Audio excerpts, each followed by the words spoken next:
small bowel and large bowel. After finishing off with, of course, it's not so easy to cover everything, but we'll just look at the main pathologies that you're going to encounter not only in the small bowel but also the large bowel.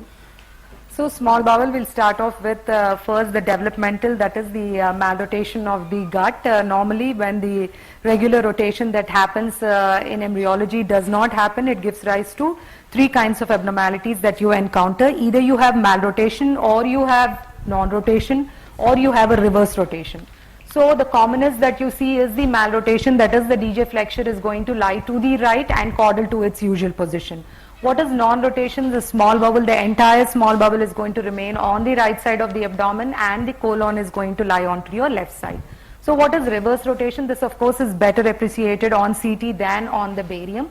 So the colon is going to lie dorsal to the SMA with the duodenum and the jejunum anterior to it. So you have malrotation where the DJ flexure is to your right, you have non-rotation where small bowel is on the right and the colon is on the left, and you have reverse rotation where colon is dorsal or posterior to SMA and the duodenum and the jejunum are anterior to it. So few examples. So that's the case where the DJ flexure is towards your right, that is the malrotation what you are seeing. So with some of the loops on to the right, but of course you have some loops even on to the left. A classical non-rotation is when you have the entire colon onto your left and the entire small bowel, of course, which has emptied off here, is onto your right.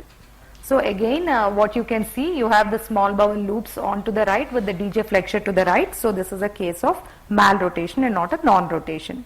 So what is an important complication that you encounter and you have a classic appearance on the barium? Anybody can say what this is? At least what does it remind you of? It looks like a corkscrew. So a corkscrew appearance on barium is very classical of midgut volvulus, and this is commonly seen whenever there is malrotation. So what you see here, a significant, this is seen on the duodenal cap, and this is part of the duodenum